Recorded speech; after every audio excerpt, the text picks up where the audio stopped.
안녕하세요. 1차원이 되고 싶어 출간 기념 온라인 북 콘서트, 북토크를 하게 됐습니다. 그러니까 저희가 콘서트라 그러니까 이제 노래 한 곡 해야 될 것 같은데요. 네. 계속 하세요. 네. 미친 얘기야, 미친 네, 얘기. 좀 대충. 네, 선선하게 갈 생각 없어요. 아, 지금 네. 엄청 열심히 하고 있어요. 저. 네. 그 온라인 북토크를 하게 됐습니다. 아직 이제 11월이라 우리가 이제 객석에 그 책을 읽거나 읽고 싶은 분들, 박상현 작가님의 팬들 모시고 하고 싶었는데 아직은 좀 무리가 있어서 이렇게 온라인으로 북토크를 하게 됐고요. 저는 오늘 사회를 맡은 변영주입니다. 그리고 바로 옆에는 누구시라고요? 저는 이 책을 쓴 작가 박상영입니다. 네. 네. 아, 정말 얼마 전에 10월에 출간이 됐죠. 따끈따끈한 상태입니다, 아직은. 네. 이제 11월에 잘 팔리면 계속 따끈따끈해지는 거고. 그렇죠. 11월 이제 잘 안 팔리면 12월에 그 동빙고쯤에 들어가게 되죠. 그럼요. 예. 예, 식은 붕어빵처럼 예. 그렇게 될 수도 있다. 예. 예. 그러니 여러분, 바로 지금 오늘 북토크를 보시고, 혹시라도 이 책을 사지 않고 그냥 박상현 작가의 전작, 그 대도시의 사랑법이라든가, 자이툰, 이런 것들 때문에 들어오신 분들은 이 작가 계속 보고 싶으시면 11월에 한 권씩은 사주셨으면 좋겠고, 이북으로 사시기엔 아깝지 않습니까, 표지가? 네, 요번 거는 사실은 이 책을 산다는 게 저 개인적으로는 굉장히 거대한 사치 중에 하나예요. 왜냐하면 책을 산다는 건 필연적으로 부동산하고 연결이 됩니다. 맞아요. 왜냐면 이 책을 꼽아놓을 공간이 내 집안에 있는가. 그래서 사실은 책이라든가 CD를 모은다는 것이 저는 이 시대 가장 돈 많은 사람들의 플렉스라고 생각은 하지만 그럼요. 그래도 이 책은 좀 가지고 있어 볼 필요가 있는 게 저 개인적으로는 제가 뭐 이렇게 막 소설을 많이 읽는 편은 아닙니다만 예전에 비해서 올해 읽었던 소설 중에 읽다가 울었던 첫 소설이었어요. 네. 그러니까 이렇게 심장이 뜨거워지는 소설을 오랜만에 읽은 느낌이었고, 그래서 제가 먼저 북토크를 하게 된다면 제가 돕고 싶다라고 얘기를 맞아요. 했었습니다. 예. 감사히 또 이렇게 먼저 청해 주셔서 예, 함께 자리를 가지게 되었고 방금 들으셨죠? 변영주 올해 최고의 소설이었다. 예, 눈물 흘릴 수밖에 없었다. 그것도 더운 눈물을 흘릴 수밖에 없었던 그렇죠. 작품을 제가 써버렸다. 예. 박상이 쓰고야 말았다. 네. 끝내 쓰고야 말았다. 그러니까 기어이 이런 일이 발생했네요. 예.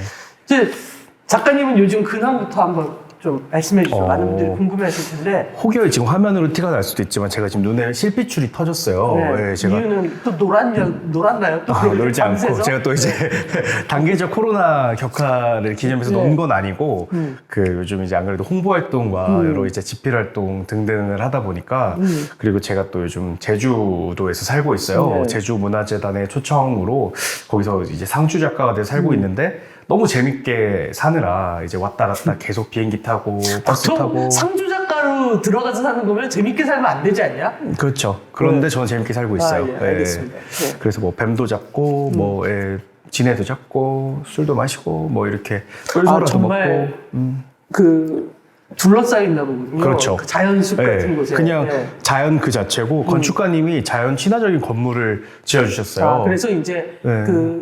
들짐승이 못 들어오는 게 아니라 통과할 수 있도록. 맞아요. 저희가 예. 그들의 길에 그냥 자는 거죠. 그렇죠. 그래서 네. 뭐 뱀과 진해와 뭐 그리마 같은 것들을 열심히 잡으면서 사느라 눈에 실핏줄이 터졌고 여러분들의 많은 사랑으로 인해서 열심히 책을 또 팔고 있습니다. 네. 사실 박상영 작가님하고 저하고는 놀랍게도 아직 방영이 되질 않았는데 방구석 일렬이라고 제가 하는 영화 이야기하는 프로그램에 벌써 2번이나 나오셨어요. 세 번. 그러니까 3번 나왔는데 그치. 하나는 이제 나왔고. 맞아요. 네. 이미 이제 방영을 했고 아직 찍기는 오래전에 찍었는데 아직 방영을 하지 못한 회차가 2회차나 있어서 그리고 하나는 박상영 작가님과 또 굉장히 유명하시고 핫하신 분이 함께 게스트였고 또 맞아요. 하나는 정말 90년대 최고의 영화들, 최고의 멜랑콜리한 영화들을 놓고 또 이제 작가님이랑 얘기를 해서 네. 우리가 이제 방송 녹화를 하면서는 하나는 대박이 난 걸로 하자 출간 전에. 네네. 네, 그런 분위기로 이미 녹화를 이미 1위 했고, 버전을 하나 해놨어요. 해놨고 이제 두 번째 버전은 이제 너무나 성공한 나머지 사람이 좀 변한 예. 그 느낌으로 찍었거든요. 약간 거만해진 그런 느낌으로. 거만해진 그런 예. 느낌으로 이미 찍었기 예, 때문에 예. 제가 방송에서 거짓말을 한 게 아니게 되려면 여러분이 사주셔야 돼요. 근데 저를 거만하게 만드셔야 돼요, 여러분들이. 네. 예. 네. 그런 과업이 오늘 네. 있으시다. 예. 뭐 그런 거 있잖아. 전화 안 받고 죄송한데 제가 요즘 문자로밖에 소통을 안 소통은 합니다. 문학동네를 통해서만 네, 부탁드린다고 네, 네, 죄송하지만 네, 네. 개인 제- 번호는 조금 곤란하다고. 예. 제 담당 편집자를 통해서 연락해 주세요. 뭐 이런 거. 예. 꼭 그런 날이 왔으면 좋겠습니다. 아 지금도 이미 전화는 예. 그 많은 분들이 박 작가님께 질문을 남겨주셨대요. 네네. 미리. 또 작품과 관련된 내용을 이야기를 나눠보면 이제 시작은 그렇게 한번 해볼게요. 그 표지가 굉장히 재밌다고. 그래서 1차원이 되고 싶어라는 제목에 다가가고 싶어 하는 것처럼 보이기도 하고, 그러니까 1차원이 되고 싶어라는 어떤 목표 지점을 향해서 이건 떠 있는 거죠. 사실은 가는 게 아니라. 맞아요. 예, 예. 이건 떠 있는 거예요. 그러니까 어떤 수영법도 이런 수영법은 없죠. 그렇죠. 그러니까 지금 현재 네. 떠 있는 상태이고 그 제목도 흥미롭고 그렇다고 하시면서 이번 작품의 제목은 어떻게 정하시게 됐는지 예, 이 질문이 첫 번째 질문입니다. 글쎄요, 제목을 정할 때 저는 주로 약간 고전 문학가적 표현이지만 온다라고 얘기를 하거든요. 예, 의미가 먼저 오는 경우는 잘 없고 주로 그냥 말이 먼저 와요. 맞아요. 예, 맞아요. 그래서 그냥 나도 모르게 1차원이 되고 싶어 어감이 좋은데? 라고 생각이 먼저 들었고 그러고 나서 이제 10대 이야기를 쓰기로 마음먹고 제목이 딱 떠올랐으니까 의미 부여를 그 다음에 하기로는 제가 또 이제 차원 문제다 보니까 아무래도 우리가 일상적으로 아는 단어는 아니잖아요. 그렇죠. 그래서 생각을 하다 보니까 그 조사 결과 0차원은 점이고 1차원은 한 점과 다른 점이 만난 그 선분을 의미한다. 그러니까 너와 내가 만난 그 어떤 우리가 이어진 그 선분이 되고 싶다. 그것만 남은 상태가 되고 싶다라는 의미를 떠올리게 되면서 좀 더 이제 이야기의 탄력을 받게 된 거죠. 그래서 다 쓰고 나서 보니까 이게 좀 더 여러 가지 의미가 또 파생이 되더라고요. 그래서 뭐 과거의 나와 지금의 나를 잇는 어떤 선분 하나를 긋고 싶다라는 의미도 되고 또 우리가 막 그런 옛날 단어지만 그런 거 있잖아요. 쟤는 막 4차원이야 막 이런 얘기. 근데 좀 복잡하거나 이해가 안 되는 사람을 앞에서 그런 얘기를 하는데 1차원처럼 진짜 단순한 사람이 되고 싶다라는 그런 욕망 같은 게 잘 드러난 제목인 것 같아서 그리고 그런 게 있다면 그게 뭔지 모르지만 박상현다운 느낌이 조금 들어서 예. 이거는 글을 다 쓴 후에 아니요. 그러면 연재를 시작할 때 제가 정했고 저는 사실은 더 좋은 게 있지 않을까 싶어서 또 문학동네 우수한 편집자님들이 다른 좋은 제목들을 만들어 주시겠지 하고 약간 살짝은 아니란 마음으로 그냥 1차원 되고 싶어 하자 이래서 그냥 들어갔어요. 근데 투표 결과 1위를 해서 1차원이 되고 싶어요가 네 선정이 됐다. 그 투표가 되게 좋은 것들 사이에서 1등이었으면 되게 좋았을 텐데 잘 모르겠네요. 네, 모르죠, 저도. 예. 나머지는 저기 앞에 앉아 계신 이제 정민규 편집자님께서 지어주신 제목인데, 많은 지지를 받지는 못해서, 그래? 예. 이 제목이라는 게 언제나 사실은 되게 직관적으로 다가오는 것 같아요. 저 같은 경우에 이제 처음으로 극영화를 했던 게 이제 미래라고 정경민 작가님의 내 생에 단 하루뿐인 특별한 날이라는 책의 영화였는데 제가 그 책 진짜 좋아하거든요. 네, 근데 이제 네. 제목은 애초에 바꿀 생각을 했었어요. 네네. 왜냐면 기억을 못해, 사람들이. 책 독자들도 책 제목을 말하지 그건 못해요. 못해. 지금 담당 편집자한테 물어봐도 못할 네. 거예요. 예. 되게 내 생에 헷갈리는. 꼭 하나뿐인? 뭐 이렇게. 그래서 고민을 하다가 이제 제가 직관적으로 생각했던 제목은 하나가 있었어요. 주부 생활로 가자. 이것이 이를테면 모던 라이프다. 주부 생활로 가자. 약간 저작권에 문제가 있었을 수도 네. 있었겠다. 특정 잡지가. 예.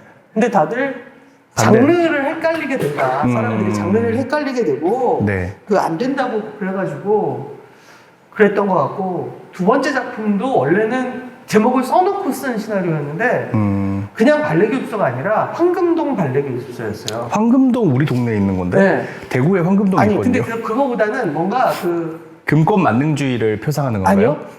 그러니까 발레교습소에서 우아함이 빠지고 그냥 동네에 아무것도 아닌 사람들의 그런 곳 같은 느낌을 주고 싶었다가 우리 그 당시 제작자님께서 네가 이제 요번에도 망하면 길이 없다. 네, 우아하게라도 보여서 낚아야 된다는 그런 낚아야 된다. 이해가 되네요. 제작자님 마음이.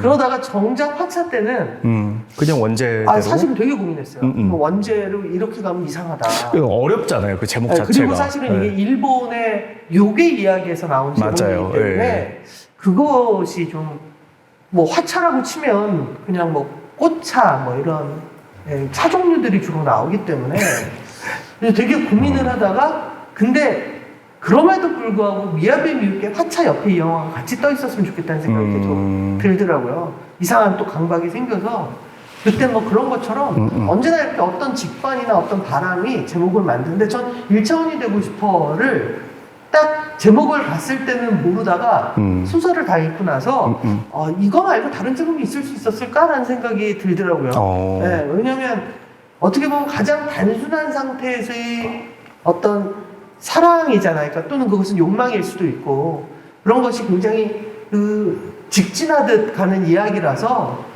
되게 어울린다는 생각이 들었습니다. 그 표지 그림은 어떤 뭐 누가 그려주신 건가요? 아니요. 이게 원래 있던 그림이었는데 네. 고민을 많이 하다가 이 어떤 위트 있으면서도 뭔가 미스터리한 느낌이 있잖아요. 이 사람 얼굴이 안 보이고 왜 이러고 있나 라는 느낌이 들어서 이것이 좀 분위기에 잘 어울릴 것 같아서 사실 제 베스트는 아니었고 이것도 투표했어요. 문학동네 직원분들이 1등으로 꼽아주셔가지고 네, 그래서 이렇게 선정이 되었습니다. 알겠습니다. 어떻게 보면 여기도 써있지만 첫 장편 소설. 네. 꽤 두꺼워요.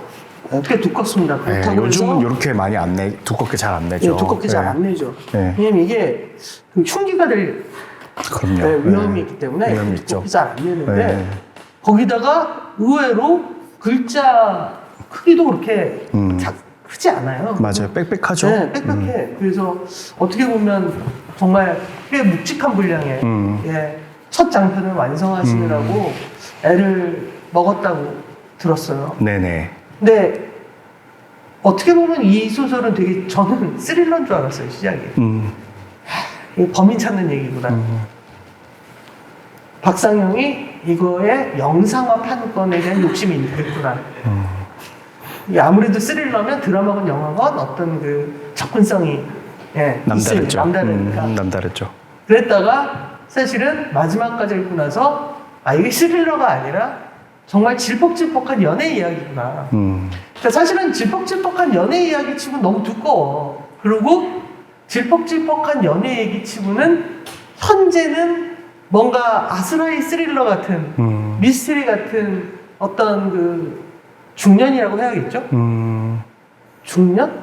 초중년. 초중년. 네. 뭐 이제 고작 40대. 네네. 인 남자가 자기의 10대 시절. 30대 중반. 네. 30대 중반인 걸로, 너 나이인 걸로 할까요? 네네. 그럼 30대 중반의 남자가 이를테면 10대 시절에 얽힌 어떤 것에 연락을 받고 내가 죽인 것인가, 누가 죽인 것인가, 스스로 죽은 것인가 라는 고민을 하는 어떤 페이크를 하나 거대하게 넣으시고 그러고선 10대 시절. 근데 사실 거기에 죽음이라는 것이 합당하게 들어맞죠.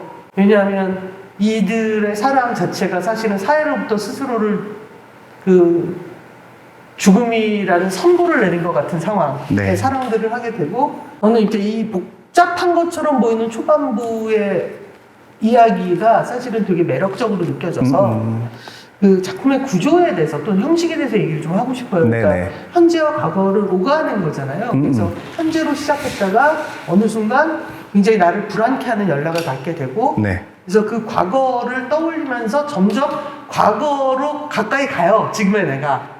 그래서 이제 그러는 얘기인데 이런 구조를 짜게 된 이유가 있었을까요? 일단은 감독님은 고등학교 때 친구에게서 수도 여고의 친구에게서 갑자기 영주에 잘 지냈니? 나야 라 연락 받으면 어떠실 것 같으세요? 저야 언제나 당당하죠. 오, 알겠습니다. 그러니까 대부분의 사람들에게 저는 근데 전부는 아니겠지만 어떤 사람들에게 10대는 찬란하게 빛나는 시기지만 또 어떤 사람들에게 10대는 되게 잊고 싶은 기억이라고 생각을 했고. 저 질문인데요. 네. 10대 시절을 찬란하게 기억하는 이상한 사람들이 있다는 거예요? 때론 있어요. 아, 진짜? 네, 진짜 너무 돌아가고 싶고 10대 시절 친구만 만나도 막 가가호호 깨르르르가 되고 그런 사람들이 진짜? 있는데 있어요. 근데 저 같은 경우는 지금도 뭐 이를테면 걔네는 어느 나라에서 10대를 보낸 거야? 대한민국 진짜? 놀랍게도 그런 사람들이 있는데 인생을 호시절로 삼는 사람들도 소수 있는 반면에 사실 많은 사람들이 10대 시절을 떠올리면은 좀 트라우마틱한 그런 시대로 생각하는 사람도 많고 저 그쵸. 같은 경우도 그렇죠. 뭐 그지 같죠, 정말. 정말 그지 같죠. 그래서 열심히 공부를 하게 되잖아요. 그렇진 않아요. 대학을 가려고. 열심히 그리고 공부하셔서 또 그래서 법대를 대학을 나오시고. 가자마자 느끼잖아. 아, 또 속았다, 젠장. 그렇죠. 그렇죠. 사실은 그런 공간이죠. 그래서 그 때로부터 어떤 그때의 시절을 소환하는 메시지가 온다면 저는 언제나 너무 불쾌하거든요, 사실. 그러니까 그 친구가 나쁜 친구가 아니더라도 나랑 좋은 사이였더라도. 왜냐면 내 기억은 네. 결코 아름답게 봉인되어 있는 것이 아니라 맞아요. 예. 그 어떤 상처라는 것은 자고로 봉인이 안 돼요. 그냥 옆에 이렇게 잠깐 골반 같은 데 두고 야, 나오랄 때 나오지 마. 이러고 있는 거지. 이게 봉인될 수 없거든요. 그런데 연락이 오면 그렇죠. 맞아요. 네. 그게 정확히 그런 이유 때문에 어떤 누구나 가슴속에 이 주인공이 갖고 있는 어떤 수성못에 대한 트라우마처럼 누구나 가슴속에 수성못 하나쯤 품고 있다는 생각이 어느 순간부터 들었고 그래서 이런 스릴러적 구성을 사용할 수밖에 없었던 것 같아요. 저한테 필연적으로 그 많은 분들이 어떤 장면을 가장 먼저 쓰기 시작했냐라고 물어보시는데 물론 제일 먼저 떠올린 장면은 클라이막스에 스쿠터 타고 같이 이렇게 깃털이 휘날리는 장면, 천장지구 같은 그 장면을 제일 먼저 저는 떠올렸지만 사실 이 소설을 쓰기 시작하면서 제일 먼저 쓴 장면은 지금의 이 장면이 맞거든요. 그러니까 시체가 발견됐어. 그리고 너에게 연락을 하게 됐어. 라고 하는 그 과거로부터 날벼락처럼 날아오는 어떤 특별한 사건에 대한 어떤 단서, 기억들이 10대를 추억할 때 우리의 마음과도 너무 비슷하다고 생각을 했기 때문에 이런 스릴러적 구성이 저는 내용상으로도 또 심리적으로도 적합하다고 생각했고 맞아요. 네. 좀 다르긴 하지만 스탠바이 미도 딱 떠오르고 맞아요. 예. 네, 그런 느낌이 있었어요. 맞아요. 그리고 감독님께서 말씀하신 대로 서사에 있어서 또 스릴러와 미스터리가 주는 그 서스펜스 효과가 있잖아요. 그쵸. 그러니까 처음에 이 정도 분량의 이 얘기를 감당하려면은 누군가 하나는 좀 시체 하나 좀 나와줘야 된다. 이게 어떤 영화의 텍스트나 어떤 우리 스토리텔링의 텍스트에 항상 나오긴 해요, 사실 이 얘기가. 근데 저는 또 은근히 모범색 기질이 있어가지고 그걸 이제 처음 써보는 애기 때문에 충실히 따랐던 거죠. 그래서 그래, 이 정도 감당하려면 이 정도 큰 사건 하나 정도는 딱 치고 가주자. 그렇죠. 라고 시작했다가 쓰느라 죽을 뻔했죠. 텍스트북을 충실히 하려다. 예. 근데 저는 사실은 이 책을 읽고 제일 놀랐던 게 박상영의 전작을 생각해 보자고요.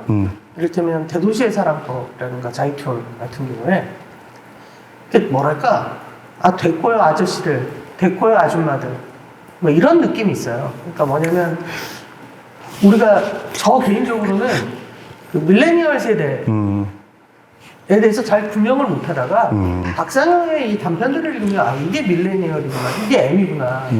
야, 이거 젠 세대들이 되게 싫어하겠는데 얘네들? 이라고 생각을 했거든요. 맞아요. 네, 실제로 맞아요. 그래요. 네. 그래서 MZ 세대라는 건 거짓말이야. 그들을 묶일 수가 없어요. 그럼요. 차라리 밀레니얼들은 지금 50대인 우리랑 훨씬 어울려요. 맞아요. 네. 네, 그건 그리고 맞아요. 네. 젠 세대는 어떤 누구하고도 어울리지 않기로 결의한 세대잖아요. 자기들끼리도 어울리지 않고 불화하기로 작정한 세대죠. 세대잖아요. 근데 이제 그 박상영의 단편을 보면서 그 생각을 했던 건 뭐냐면 나는 그냥 나로 이렇게 살아. 그러고 이 속에서 어떤 불행을 난 당신들처럼 갑자기 구조적으로 고민하지 않아. 맞아. 그냥 내가 견디거나 내가 돌파해. 됐어? 건드리지 마. 뭐 이런 느낌이 되게 커요. 그러니까 그래서 난 되게 놀라웠던 것 같아요. 그러니까 예를 들어서 그 자이툰은 굉장히 뭐랄까 비정한 농담 같았고 소설 자체가 대도시의 사랑법은 그 개인과 개인은 손을 잡을 수 있어. 근데 단체와 단체가 손잡으라고 얘기하지 마. 뭐 단체 안에서 뭐 하라고 하지 마. 뭐 이런 느낌이 있어서 되게 이렇게 기성의 작가들이 개인의 아픔이나 어떤 개인의 슬픔으로 세상을 사유하려고 애썼다면 저기요 라고 얘기하는 것 같은 뭔가 돌출되어지는 지점이 사실은 박상영이라는 작가가 많은 사람들한테 사랑받았던 이유라고 생각을 해요. 그래서 이번에 첫 장편이라고 해서 좀 각오를 했단 말이에요, 처음에. 얼마나 돌출이 되어 있을지에 대해서. 얘 또 얼마나 뭐 피식거릴까. 그러니까 뭐냐면 이 세상에서 절대로 피식거리는 걸 화 못 내는 경우가 뭐냐면 자기 상처 이렇게 보여주면서 피식거리는 경우거든요. 근데 대도시의 사랑법이 딱 그런 느낌이 있단 말이야. 그래서 뭐 어쩌라고 그러고 읽었다가 야, 전문 용어로 약간 빤스 내린다고 네, 그거죠. 넌 전문 용어라는 걸 도대체 어디서 배워왔길래 아까부터 계속 전문 용어들이 이렇게 상스러우세요, 작가님아. 제가 조금은 조금 근본이 없는 편이라서 그러니까. 저도 모르게.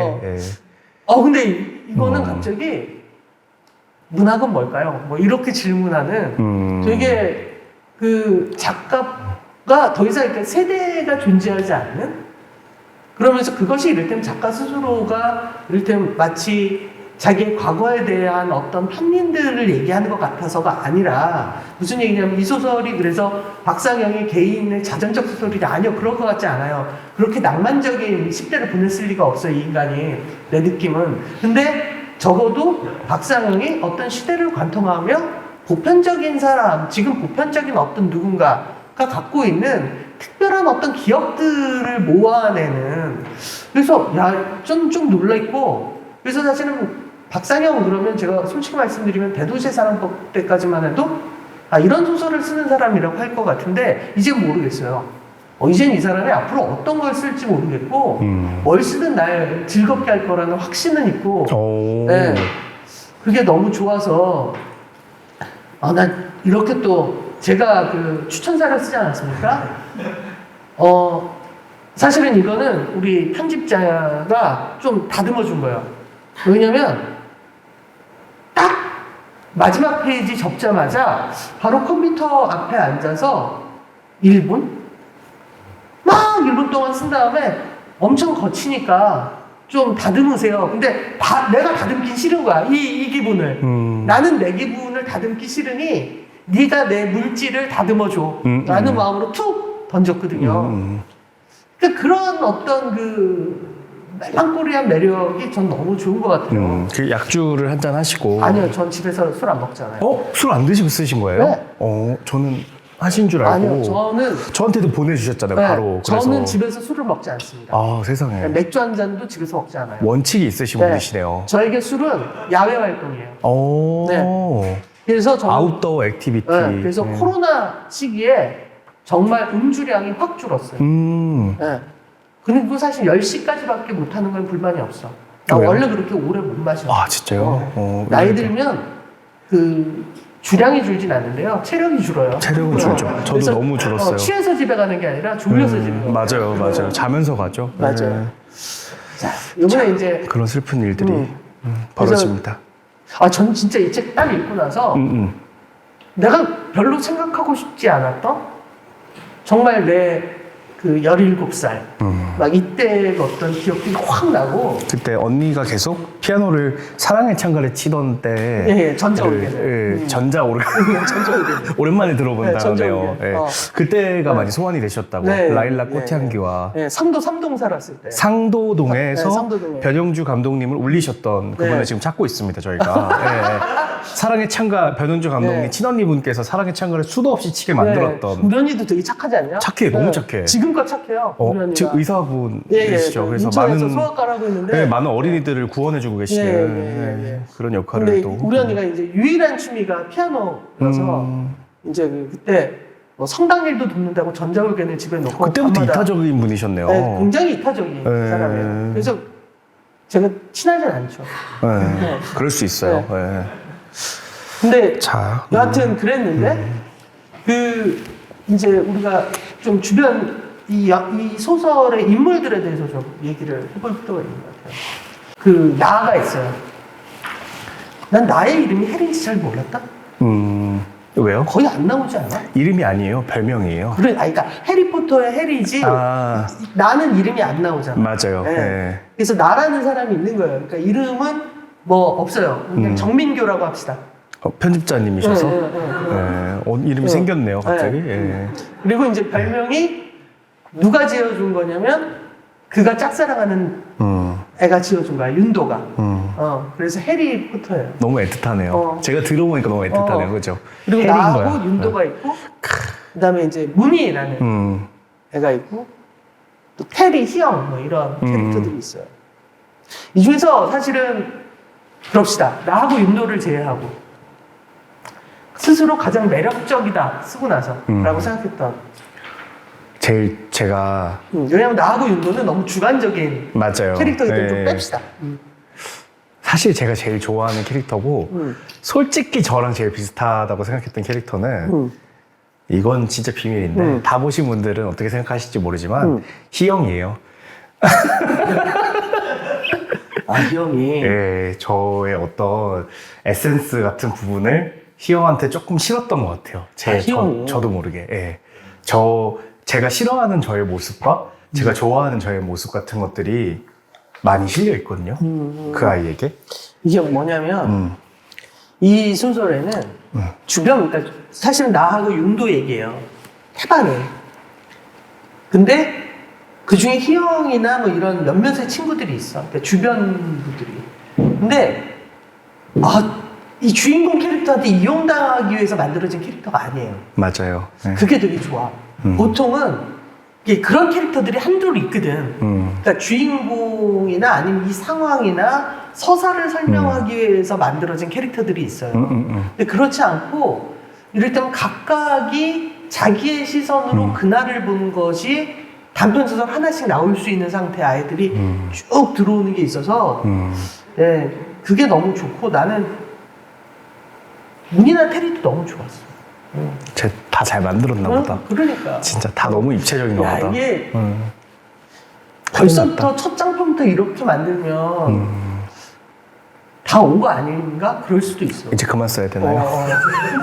이제 마지막 소설이 되는 건가요? 내가 첫 맨날 장편이? 얘기하잖아. 영화 감독 중에서도 데뷔작을 너무 잘 만들잖아? 뒤가 안 좋아. 아, 그래요? 그리고 이 소설은 재밌는 게 영화나 노래, 음악 얘기가 많이 나오죠. 네네. 그러니까 갑자기 이렇게 2002년 월드컵 제가 딱 그때가 기억이 나는 게 저는 그때 이제 미래를 남해에서 열심히 찍고 있을 때였는데 그때 미래 찍으셨어요? 미래를 그때 남해에서 2002년도에 막 찍고 있었어요, 여름에. 저 그 내가 영화 왜- 진짜 좋아하는데. 내가 2002년이라는 걸 왜 기억을 하냐면 이제 한 100명 정도의 스텝이 남해에서 이제 거의 갇혀서 영화를 찍잖아요. 근데 이제 우리나라 국가대표팀이 16강 정도에서 그 다음에 떨어졌어야 됐는데 너무 계속 잘 되니까 촬영해야 되는 거와 우리나라의 뭐 8강전, 4강전이 겹치네? 그러면 사람들도 알아. 왜냐하면 남해는 여름에 태풍이 많이 오기 때문에 맑은 날 찍어야 되는 게 되게 한정적이. 맞아요. 예. 근데 나는 막 찍고 싶은데 뭐 스태프들도 뭐 찍어, 뭐 괜찮아 찍어, 뭐 이러지만 어떤 누구도 집중하지 않을 거라는 건 예측 가능하잖아요. 심정적으로 네. 모두가 네. 월드컵에 집중돼 있는. 그래서 사람들 모두를 버스에 태워서 돈가스 집으로 가서 TV를 보게 하고 난 안 갔어 일부러. 왜요? 나는 안 간다. 나는 그냥 혼자 있겠다. 불편하라고 사람들? 사람들 불편하다. 마음 확실히 불편하긴 했겠어요. 예. 불편하다. 예. 근데 궁금하잖아. 궁금하죠. 결과는 또 궁금하지. 궁금하죠. 예. 그래서 그 차에 달려 있는 뒤에 봤나? DMB 구시대 유물로 남겨진 DMB 로 DMB로. 예. 혼자 너무 좋고 흥분해서 예. 내 돈으로 캔맥주를 샀어. 네, 스태프들이 다 와가지고 화내는 거야. 네. 지금 빨리 남는 시간 찍어야 되는데 무슨 캔맥주를 돌리냐고 나한테. 그래서 정말 철없는 감독이 됐던 기억이 있네요. 그럴게요. 네, 잘 들었네요. 네. 감독님의 2002년은 네. 밀회로 기억이 네, 남아있다. 밀회. 밀회, 맞아. 밀회는 김희애 배우의 밀회고, 그래. 미래. 미래는 김윤진 배우를 여우주연상 받게, 네. 첫 번째 여우주연상을 네. 받게 만든 그 이게 작품. 미래가 개봉할 때 우리 마케팅 팀에서 미래 앞에 격정 멜러 미래 이렇게 했다. 근데 사람들이 영화 보고 다 걱정된다고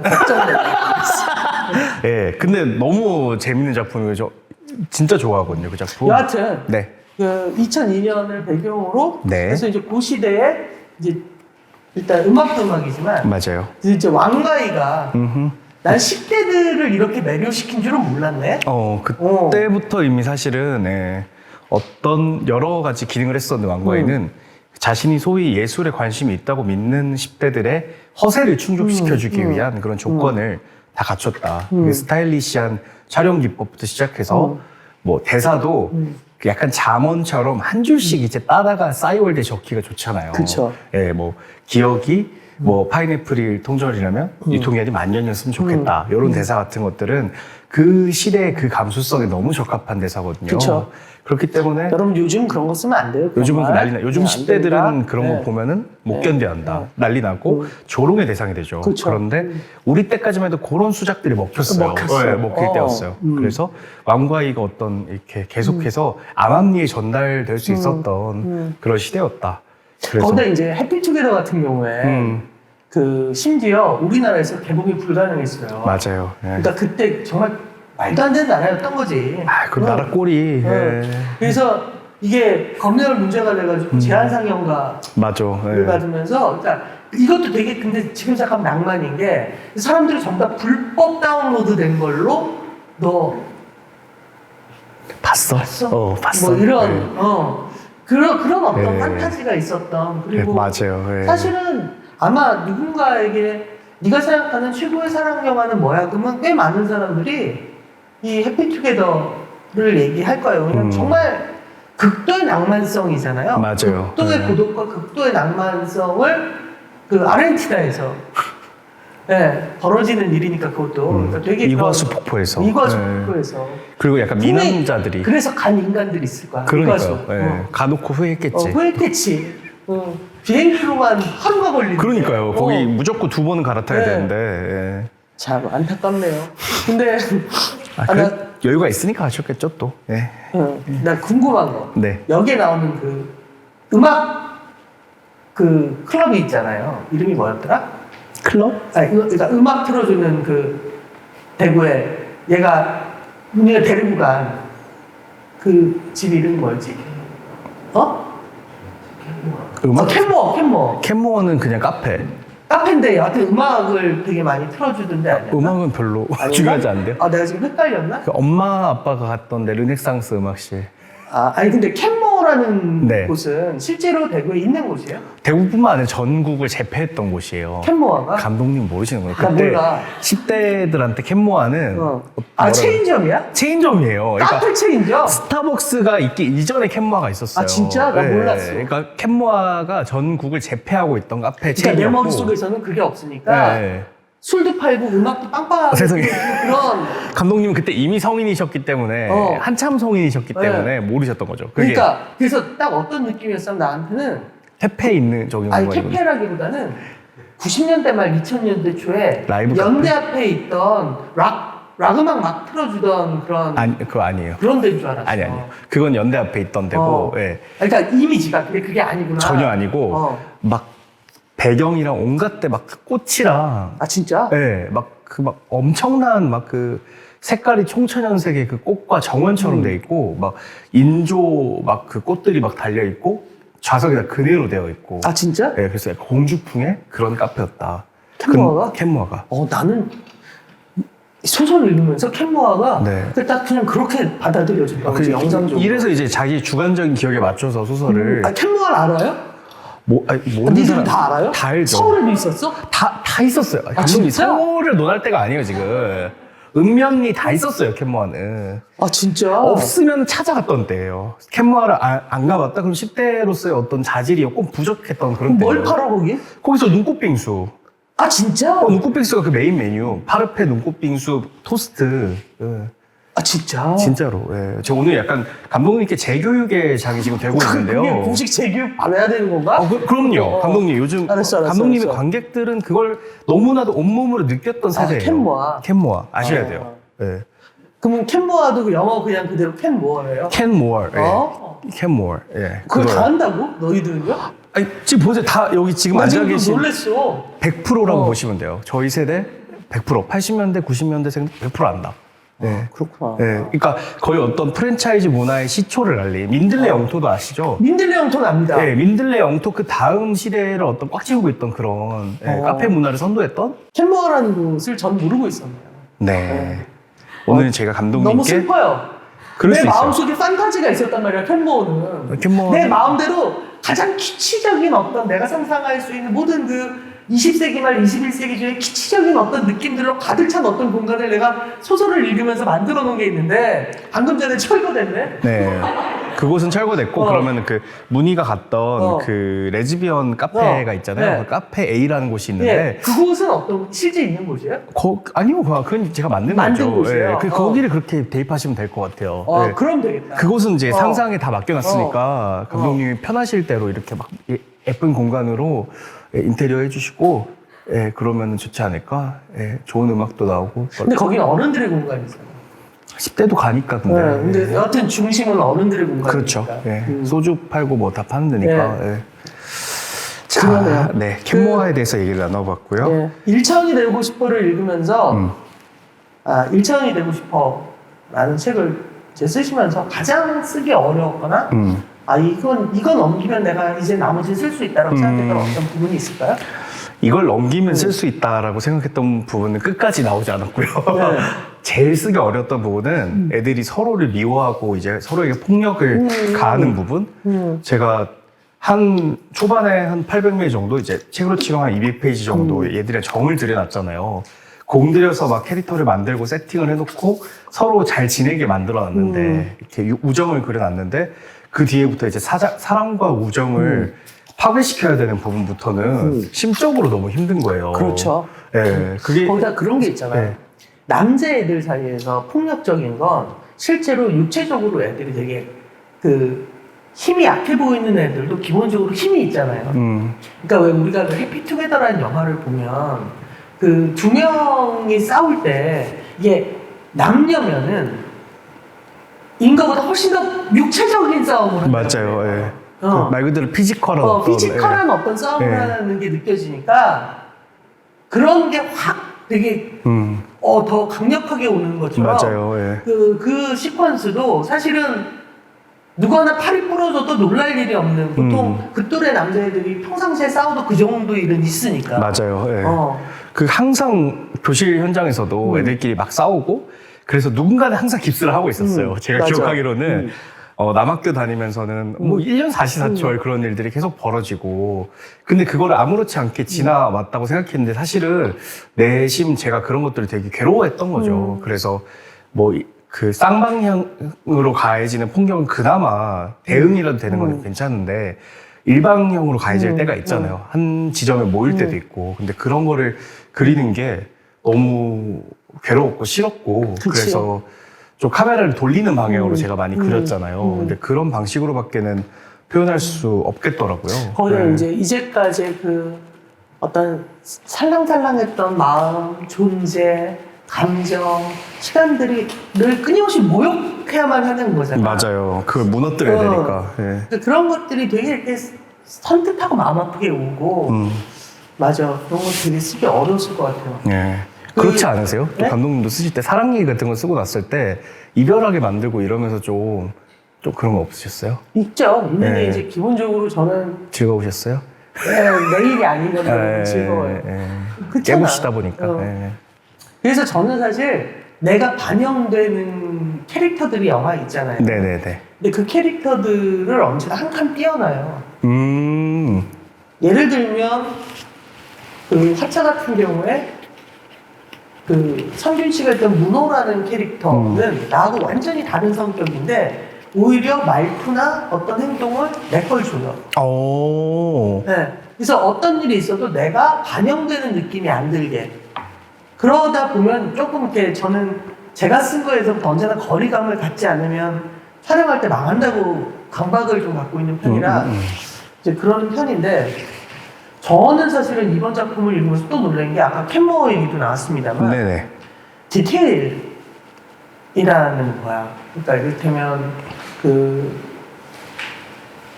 공간 실제로 그 수성로 근처에서 사셨던 거예요. 네. 실제로 제가 유년 시절에 가장 오랜 시간을 보냈던 게 그 수성못이라는 공간이었고 그래서 그곳을 배경으로 하게 되었는데 실제 수성못이랑은 달라요. 제가 소설적으로 많이 바꿨고 뭐 아파트 단지의 형태나 뭐 거리를 중심으로 뭐 나눠지는 빈부 이런 것도 다 제가 만들어낸 거거든요, 사실. 그렇게 무자르듯이 나눠지진 않죠, 사실은. 근데 어떤 도시의 어떤 곳에서도 그런 풍경들을 사실 우리가 목격할 수 있잖아요. 난 윤도의 그 네. 가게 옆에 네네, 컨테이너 박스. 컨테이너 박스도 너무 디테일해서 맞아요. 예. 야, 이 친구가 이런 경험을 했나? 뭐 아. 컨테이너 박스에서 뭐가 있었나? 라는 생각이 들 정도로 그러니까 그 묘사가 다들 너무 네. 좋아. 그래서 냄새가 나요, 계속. 책을 읽으면 뭐 음. 묵진묵진한 느낌, 뭐 이런 느낌들이 물 비린내 이런 느낌들이 나는데 퓨어적인 상황들이 남녀공학에서 벌어지는 것도 되게 재밌는 것 같아요. 맞아요. 네, 예. 그러다 보니 훨씬 더 내가 윤도에 대해 어떤 감정을 느낄 때 이 긴장감과 경쟁심이 더 복합적인 거지. 이게 남학교에서만 벌어졌으면 그런 게 좀 덜하잖아요. 맞아요. 예. 근데 이게 남녀공학이다 보니까 이를테면 세상의 모든 사랑이 다 이 안에 있을 수 있잖아. 뭐 그런 것들이 되게 이렇게 재밌었던 생각이 듭니다. 맞습니다. 그리고 사실은 저희 때까지만 해도 이제 어떤 성별 분리 교육이 더 많을 때라서 그치. 남학교, 여학교가 많아서 실제로 남학교로 그릴까라고 고민도 했어요. 근데 이야기가 조금 더 플랫해지더라고요. 굉장히 플랫했어요. 네, 이게 남학교가 아무래도 좀 더 직접적인 폭력과 어떤 직선의 장이기 때문에 맞아. 그게 재미가 없더라고요. 그러니까 예. 어린 군대 같은 느낌. 아, 맞아요. 진짜 그게 있어요. 그리고 더 야생 같고, 그리고 막 싸우다가 진짜 갑자기 막 친해지고 이런 무개연성의 개연성이 막 벌어진다니까 소설적으로는 전 조금 더 섞이는 게 재밌더라고요. 그래서 이렇게 설정을 네. 한 거를 잘 봐주셨네요, 또. 네. 네. 이번 신작 장편소설 1차원이 되고 싶어에 대해서 이제 제가 궁금한 건 좀 여쭤봤고 독자님들께서 네. 꽤 많은 질문을 좀 해주셨습니다. 네. 그래서 이번엔 몇 개나요? 예? 6개. 6개나, 오. 아니 근데 더 있는데 예, 이제 추려주신 비슷한 거. 걸 추렸겠지. 예. 그러니까 한 60개에서 6개 추린 거겠지. 몇 개 되었나요, 진짜? 아니, 그런 거 60개였나요? 구체적으로 알고 싶어 하지. 저 궁금해요. 600개 정도로 하죠? 네. 600개 정도 있었다고 그건 못 하네요. 믿을 것 같아. 60개로 하자. 600개 정도 믿을 600개? 것 같은데? 사람들이 알았어, 생각보다 600개. 순진해요. 네. 알았어. 600개. 저희가 감독님 아직 600여 개의 질문을 네. 독자들의 질문을 받았는데 너무 치열했죠. 예, 네. 무슨 이게 수학의 정석도 아니고 왜 이렇게 질문이 많아 소설을 읽고 근데 아무튼 읽으신 분들 우리 그렇게 많은 세상에 질문 던지는 소설인가 봐요. 거기에 음. 예 그렇습니다. 네. 제가 먼저 하나 질문을 읽어볼게요. 그럼요. 네. 박나연님이 주신 질문이에요. 1차원이 되고 싶어 해서 나와 윤도가 머큐리랜드를 찾아가는데 작가님의 다른 소설인 바비의 집에서도 버려진 놀이동산이 나왔던 생각이 났다. 작가님께 버려진 놀이동산은 어떤 의미를 지니는 장소이기에 계속 등장하는 걸까요? 네. 잘 들었고요. 네. 일단은 실제로 제가 어릴 적에 여기 등장한 수성랜드라는 곳이 수성랜드. 예, 문 닫았었어요. 근데 난 몰랐어. 나 수성랜드 되게 잘 될 때 갔었거든. 맞아요. 이게 잘 될 때, 그러니까 98년 이럴 때 잘 됐지. 그때는 한창 잘 됐어요. 그때 데이트 코스 명소였고. 그러니까 거기서 네. 막창도 먹고 맞아요. 예. 막 놀이기구 타고 마지막에 막창 찍어서 빨라대가지고 그게 코스죠. 코스. 그거 맞죠? 맞아요, 네. 맞아요. 맞고, 그 골목이 형성될 정도로 굉장히 상권이 발달된 곳이었는데, 실제로 어떤 시점에서는 쇠락하기도 했고, 잘 되기도 했고, 그래서 문을 닫았던 적도 있어요. 근데 그래서 그때가 제가 중학교 때 진짜 처음으로 문 닫은 놀이동산에, 그때 뭐 펜스고 뭐고 그런 것도 아무것도 없고, 그냥 걸어서 들어가서 그 멈춘 놀이기구들을 본 적이 있는데, 그 10대 감수성을 보기에도 너무 을씨년스럽고 너무 쓸쓸한 거예요. 그래서 그때 그 장면이 머릿속에 깊게 남아 있었고, 대학교 가고 나서도 뭐 언젠가 뭐 대학교 때 뭐 촬영을 하려고 그 서울 근교에 어떤 곳에 망한 놀이공원이 있어요. 운영하지 않는. 근데 그림이 기가 막히게 나와가지고, 그러니까 사진 좀 찍는다는 애들을 다 출사하러 가는 그런 곳이 있었거든요. 근데 그때 그 공원을 보면서도 제가 되게 아, 놀이공원이라는 데가 그 구동을 멈추면은 너무 분위기가 요사스럽구나. 라는 생각이 들고, 여기 귀신 10마리 붙어 있다고 해도 너무 이상하지 않겠다라는 생각을 계속 했었고, 막 사람들에게 즐거움과 꿈과 환상을 주는 공간이 쇠락하고 폐허화됐다는 그 역설이 주는 매력이 저한테 깊게 다가와서 여러 소설에서 변주하면서 제가 썼던 것 같고, 그쵸. 네, 그래. 근데 또 역시나 이 소설 속의 수성랜드와 그 실제 수성랜드와는 너무 다른 공간이고, 그렇죠. 네, 일단 머큐리랜드 그러면 좀 있어 보입니다. 제 좀 그런 거 잘하잖아요. 네. 한 끝발로 있어 보이게 잘하잖아요. 그러니까. 네. 아, 가슴속에 고급이 있어요. 근데 세상에 네. 대구 사람들이 그랜드를 머큐리랜드라고 할 사람은 아무도 없어. 저밖에 없죠. 네. 네, 저밖에 그러니까. 없고, 네. 박상영의 어떤 가끔 고급스러울 때도 있다라는. 네.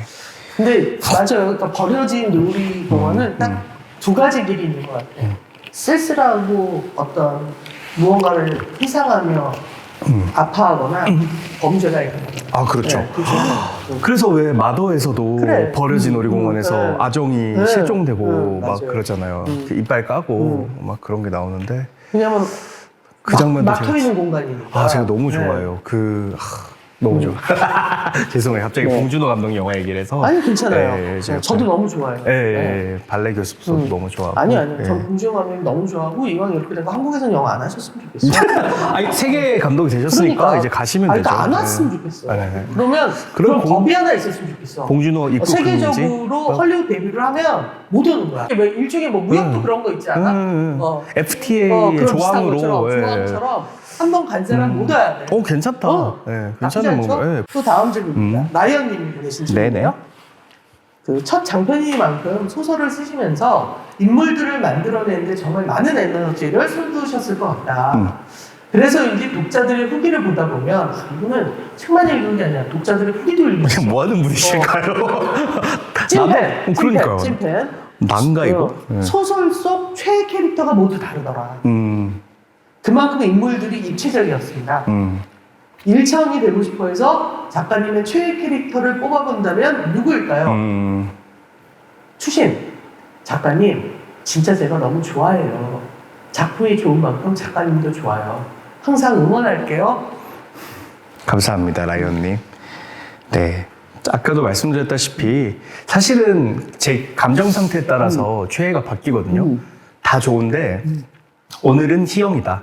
희영이를 밀고 가겠어요. 오늘은 희영. 예, 희영이다. 열심히 살아서 어쨌든 그거에 맞는 어떤 삶의 결과를 내고 자기 자신을 잘 돌아볼 줄 알고 이런 전 담백한 아이들이 좋더라고요. 난 문희. 문희. 그러니까 문희도 좋죠. 걔그 무책임함이 너무 좋아. 아, 맞아. 네. 문희도 매력 있고 뭐 그렇게 따지면 사실 다 매력 있죠. 근데 막 요즘 약간 그 도윤도 개색론이 되게 대두되고 있어요. 도윤도 개색론이 왜? 아무래도 조금은 이제 결말부에서 주인공에 많이 이입하셨던 분들이 그의 마음을 배신했다. 그리고 이제 에이 여러분 몇 살이죠 이 친구들이? 이 17살. 그래 17이면 네. 세상 모든 게 무서울 나이에요. 이렇게 힘을 또 실어주시는. 네. 세상 모든 게 무서울 나이니까 뭐냐면 그 어떤 그런 거 있잖아요. 얼마 전에도 국내인 후보가 차별금지법에 대해서 물으니까 차별금지법이 제정되면 동성애를 합법화하자는 거냐. 자기 반대한다. 이미 합법화돼. 라는 말을 하는 네. 나라에서 네. 아직도 그런 말을 들어. 사람들이 끄덕끄덕. 그런 것에 일조하기 위해서 저희가 1차원이 되고 싶어요를. 근데 제가 이 얘기를 한 이유 딴 게 아니라 그런 나라에서 그러니까 전국이 그런 나라에서 이 아이가 그럼요. 미웠으니까 네. 두려웠겠지. 너무 겁이 났을 거야. 너무 사실 사랑해서 두려운 거지. 네, 그렇지. 네. 왜냐면 그 마음이 애초에 같자면 두려울 게 없다. 맞아요. 나는 윤도가 한 모든 행동들이 다 두려움 때문인 것 같고 맞아요. 네. 막 자기 마음을 부정하지 않으면 살 수 없을 거라는 그 또래 집단에서 쫓겨날 거라는 그 두려움이 너무 컸던 게 그래서 난 윤도 되게 좋은데 맞아요. 그리고 아까 말씀하신 대로 문희라는 캐릭터는 무책임하잖아요. 굉장히 무책임하죠. 네, 무책임하잖아요. 그 있는 구석이 좀 있는 것 같아. 집안이. 일단. 무책임해도 되는 거지. 어. 근데 윤도는 그렇지 못. 주인공이나 윤도나 다른 친구들은 그쵸. 무책임하면은 까딱하면 절벽인 거예요. 둘 다 27부터는 네. 집에서 돈을 제일 많이 버는 사람이 되어야만 해. 어떻게? 어. 나 갑자기 너무 소름 끼쳐. 지금 제가 그렇게 그렇잖아. 살고 있거든요. 그렇잖아. 27부터 내가 돈을 제일 많이 벌었어, 우리 집에서. 그러니까 나하고 윤도의 또 하나의 특징은 뭐냐면 내가 보기엔 두 집 다 27, 군대 갔다 온 다음에 바로 취직해야 되고. 저희 카메라 끕시다. 지금 너무 열받고 저. 그렇다니까. 아, 세상에. 감독님 인사이트가 진짜 있으시구나. 네. 맞네. 얘네들은 27살부터 지금 생각해보니까 문희를 제외하고 다른 모든 애들은 돈 벌어야 돼. 27살 때부터 무조건 돈 벌어야 돼. 희영이는 결혼했을 수도 있다. 아, 왜냐면 부모가 싫어. 그러니까 그 자기 맞아, 어린 맞아. 시절에 공부시가 싫어. 그렇네요. 왜냐면 요 또래까지가 뭐냐면 결혼 일찍 하는 여성들이 많았어요. 왜냐면 맞네요. 탈출하고 싶어서. 아니 근데 탈출하고 진짜로 싶어서 왜 동물원으로 가는 거지? 근데 진짜로 제 그 친구들 중에서도 아직까지 저 이제 30대 중반인데 네, 결혼 네. 안 한 친구들 안 한 애들 있는데 한 애들 중에서 특히나 집앞에 남아있는 친구들 중에서 되게 일찍 결혼한 그렇지. 사람 애들 많아요. 여하튼 오늘은 맞아. 희영을 자기의 최애 캐릭터. 근데 진짜 결혼했을 것 같아 왠지. 희영이 결혼했어. 지금까지 한 번도 생각 못했어요. 근데 결혼했을 것 같아. 어디 사냐면 지금 얘가 서울 아니면 울산이에요. 울산. 대구에서는 안 살아. 안 살아. 어. 맞아. 근데 울산일 것 같아요. 그리고 부산도 안 어울려. 부산 안 어울려. 어. 부산 안 어울려. 울산이나, 울산 어울린다. 어. 남편은 현대중공업 다니는 거지. 이거나 교사. 다음 질문 갈게요. 하여튼 네. 희영인 걸로 오늘의 네. 최애 캐릭터 희영. 네네. 나는 무책임한 문이지만 그럼요. 사실은 윤도에 대해서 비난하시는 분한테 할 말이 많다까지로 아. 정리를 하겠습니다. 네네. 다음 질문입니다. 살구님이에요. 1차원이 되고 싶어에서는 상징적인 장소 두 군데가 나와요. 머큐리랜드와 도원 막창비 컨테이너가 있죠. 네. 막창 맛있죠? 이 소설을 읽으면서 많은 독자분들이 나의 머큐리랜드 혹은 컨테이너를 떠올려 봤을 것 같습니다. 네. 작가님에게 의미가 있었던 장소는 어디인가요? 10대 때 의미가, 그러니까 17에 나에게 의미가 있었던 것. 17이면 고1. 고1 때? 고1 때. 고1 때 저한테 의미가 있었던 장소가 없었던 것 같아요. 그래서 이런 공간들을 만든 거 아닐까요? 이게 물론 제 일상에도 이런 공간들이 다 있었지만 이 주인공들이 가졌던 것처럼 그런 식의 의미를 가지지는 못했던 것 같아요. 그래서 전 진짜 되게 깊이 고립되어 있다고 느꼈었고 진정으로 사실 이 친구들은 진심을 서로 얘기를 했던 것 같거든요. 서로에게. 예, 어떤 지점에서는 분명히. 근데 저는 그러지 못했던 것 같아요. 어떤 순간 누구를 좋아했을 때도 누구를 미워했을 때도 항상 진심이지 못했던 것 같아요. 그래서 이런 공간이 저한테 주어지지 못했기 때문에 이런 소설을 이렇게 열심히 쓴 거 아닐까. 누군가 이런 곳을 필요로 하는 사람이 있으면 이런 곳을 내주고 싶었다는 마음이 컸어요. 저는 17은 아니고 아마 18? 고2에서 고2 겨울방학에 우리 동네 독서실이 있었어. 저도 독서실이었네요. 아, 얘기 듣고 보니까 그런데 독서실이 있었구나. 예, 예. 독서실이고 그리고 그 독서실에서 나와서 길을 건너면 뭐가 있었냐면 당시에 재개봉관이라고 한 편 돈으로 영화 2개씩 틀어주는 극장들이 있었어요. 그러니까 한철 지난 영화들을. 네, 예. 그래서 이를테면 홍콩 영화 한 편, 한국의 야한 영화 한 편. 그때 이제 대한민국의 영화라는 건 주로 야한 영화밖에 없었어요. 에로 영화의 전성시대. 판드라이브 몰라요. 뭐 이런 거 있어요. 몰라요. 주로 이제 뭐냐면 굉장히 글래머러스한 여자 주인공이 나오고 남편이 주로 교수거나 뭐 이런데 여하튼 성불능이야. 그리고 이제 돌쇠를 만나는 얘기예요. 주로. 어쩜 그렇게 다들 그런지 모르겠지만 여하튼 그런 영화 하나랑 성룡이 나오는 홍콩 영화 한 편을 이제 같이 어우, 틀어줘요. 너무 좋은 조합인데요. 네. 네. 그래서 이제 저는 그 두 곳이 저에게 있어서는 그 뭔가 가장 애틋한, 애틋한 장소. 유년의 장소로. 네. 독서실이죠? 독서실이 네, 맞아요. 저 독서실이에요. 독서실에서 연애도 하고, 독서실에서 그럼. 이별도 하고, 독서실에서 관음도 하고 다 했던 것 같아요. 막 걔네들끼리 아주 막 서로 쪽지 주고받고, 뽀뽀도 하고, 막 온갖 짓 다 하잖아요. 뽀뽀까지는 한다? 독서실에서? 더 했을 수도 있죠.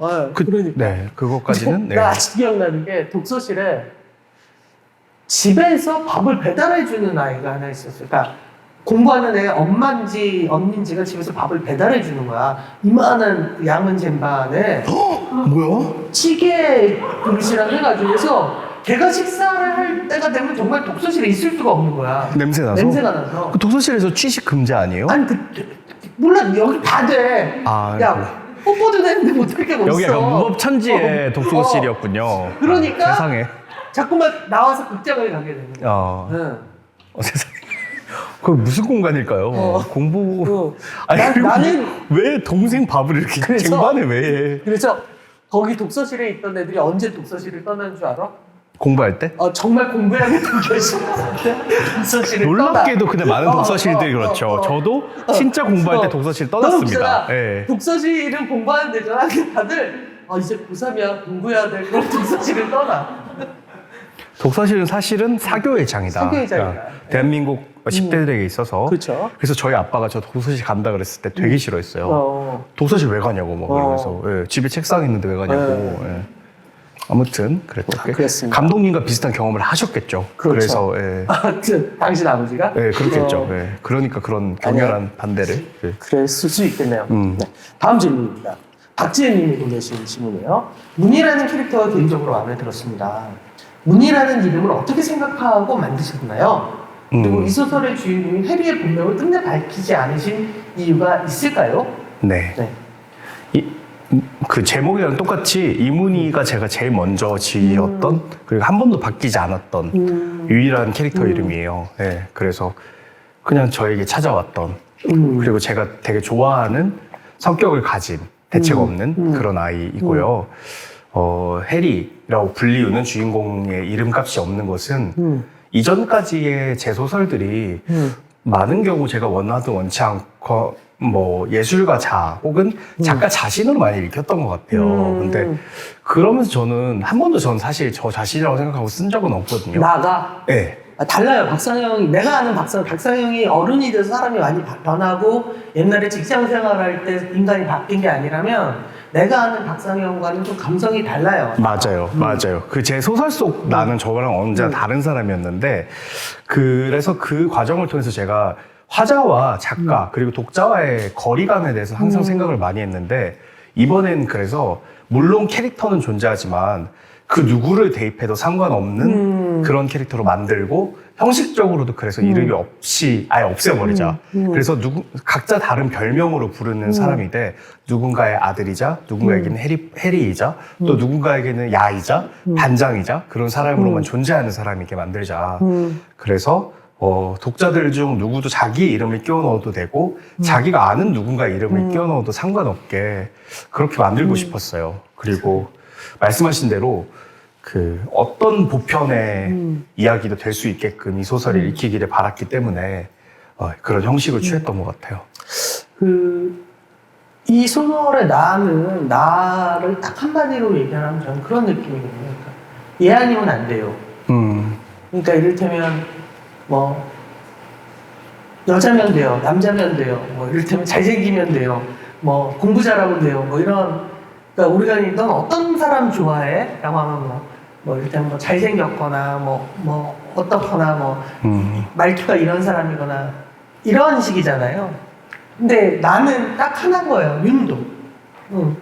그러니까 그가 아니면 어떤 그 감정도 어떤 욕망도 존재하지 않아. 인 상태의 나가 좀 되게, 그러니까 사실은 우리는 가끔 감정을 사회생활 하듯 하려고 하잖아요.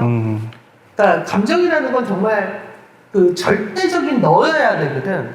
근데 사실은 그게 불가능하다 보니 너 같은 애 중에 뭐 한 6-8번 정도 인 사람하고 대충 사귀다 보면 우리가 또 인간이다 보니 애인도 없이 살 수는 없고 뭐 이러면서 이제 사실은 살아가는 게 있잖아.